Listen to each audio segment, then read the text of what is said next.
السلام علیکم رحمۃ اللہ وبرکاتہ۔ امید ہے آپ خیریت سے ہوں گی۔ آج میں آپ کو سنانے والی ہوں سرکار دو عالم حضرت محمد مصطفیٰ صلی اللہ علیہ وسلم کی کچھ اہم احادیث۔ تو ویڈیو کو آخر تک ضرور دیکھیں، سنیں اور سمجھیں۔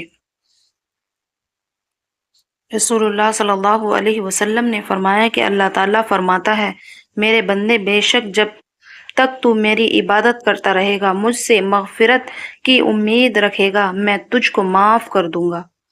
اے میرے بندے، اگر تو زمین بھر کر گناہ کے ساتھ بھی مجھ سے اس حال میں ملے کہ میرے ساتھ کسی کو شریک نہ کیا ہو، تو میں بھی زمین بھر گناہ کے ساتھ تجھ سے ملوں گا، یعنی زمین بھر گناہوں کو معاف کر دوں گا۔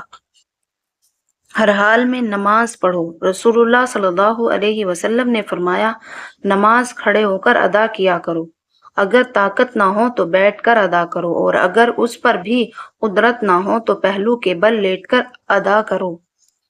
سفر سے واپسی کا سنت طریقہ۔ رسول اللہ صلی اللہ علیہ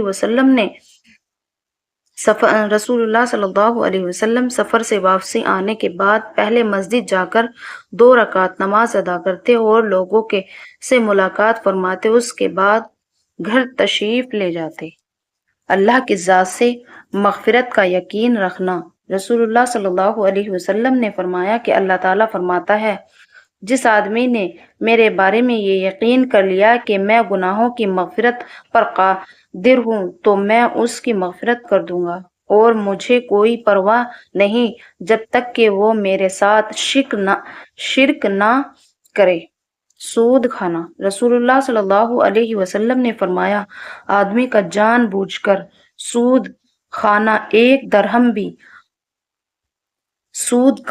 درہم بھی کھانا 36 مرتبہ زنا سے زیادہ سخت ہے۔ اللہ تعالی ہمیں ایسی بری عادتوں سے بچائے پروردگار، اور ہمیں اپنے دین پر رسول اللہ صلی اللہ علیہ وسلم کی سنتوں پر چلنے کی توفیق عطا فرمائے۔ آمین ثم آمین۔ ویڈیو کو لائک کریں اور شیئر کریں۔ ایسی ہی حدیث سننے اور جاننے اور سمجھنے کے لیے چینل کو سبسکرائب کریں۔ السلام علیکم رحمۃ اللہ وبرکاتہ۔